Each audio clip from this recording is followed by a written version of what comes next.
En aquel tiempo dijo Jesús a los judíos que habían creído en él: si permanecéis en mi palabra, seréis de verdad discípulos míos, conoceréis la verdad, y la verdad os hará libres.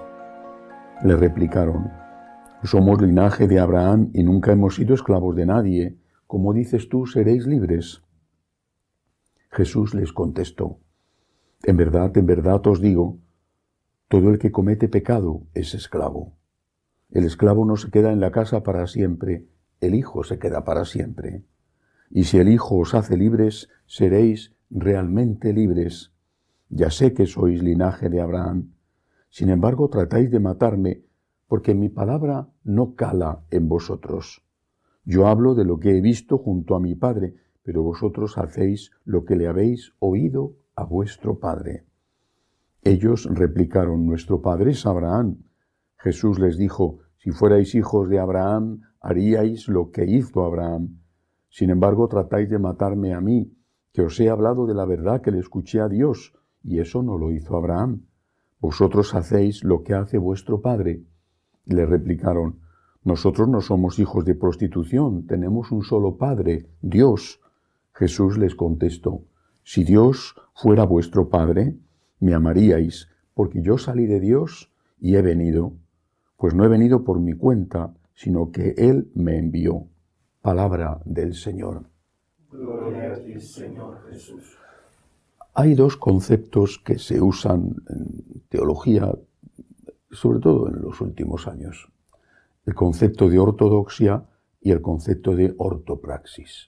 Ortodoxia significa que uno está profesando la fe verdadera, y ortopraxis significa que uno está cumpliendo, llevando en su vida personal a la práctica lo que implica esa fe que profesa. Si tú profesas la fe y vives de otra manera, no estás siendo una persona coherente. Si tú intentas vivir de una buena manera, pero no profesas la fe, tampoco estás siendo una persona que podamos decir plenamente católico. Ambas cosas son necesarias. Es lo que dice el Evangelio de hoy. El Señor empieza diciendo: si permanecéis en mi palabra. Permanecer en su palabra significa aplicar esa palabra a la vida cotidiana. Si permanecéis en mi palabra, seréis de verdad discípulos míos.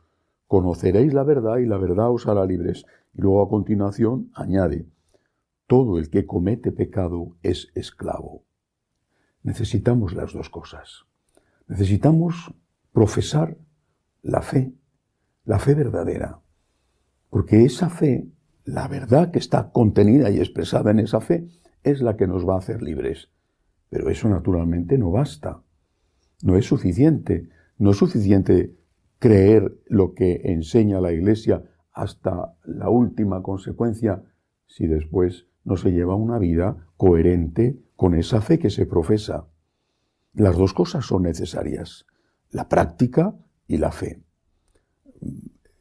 Sucede que profesar la fe tendrá sus inconvenientes, por supuesto, pero desde luego practicarla tiene muchos más inconvenientes. Ahí entra el pecado.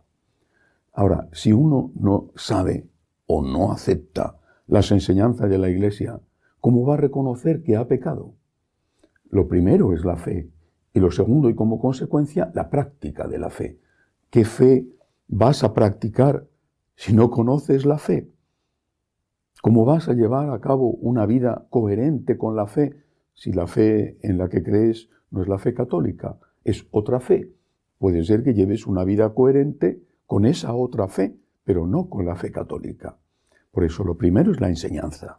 Lo primero, una enseñanza correcta, una enseñanza auténtica, una enseñanza católica. Eso es lo primero. Y después tiene que ser llevado a la práctica por cada uno las consecuencias litúrgicas, espirituales, morales, de esa fe en la que se cree, de esa fe que se profesa. Si una persona no ha oído hablar de Dios, ¿cómo va a amar a Dios? Si una persona no conoce la fe católica, ¿cómo va a practicar la fe católica? Puede ser que la conozca y que no la practique. Si la conoce y no la practica, está en un pecado que, como dice Jesús, le impide la libertad, le hace esclavo. pero tiene la posibilidad al menos de reconocer que está en pecado y de luchar para cambiar. Sin la fe verdadera no puede haber una práctica católica. Si no se profesa la enseñanza de la Iglesia, la práctica podrá ser buena y tener cosas buenas. Estoy seguro, yo no creo que haya ningún hombre en el mundo que todo lo tenga malo. La absoluta maldad es del demonio, pero eso no significa que esa persona sea católica. Para ser católico hay que tener la fe verdadera e intentar con todas las fuerzas tener una práctica coherente con esa fe. Y si no se tiene esa práctica, porque todos somos pecadores, reconocerlo, pedir perdón a Dios, confesarse y empezar de nuevo una y otra vez cada vez que se cae. Que así sea.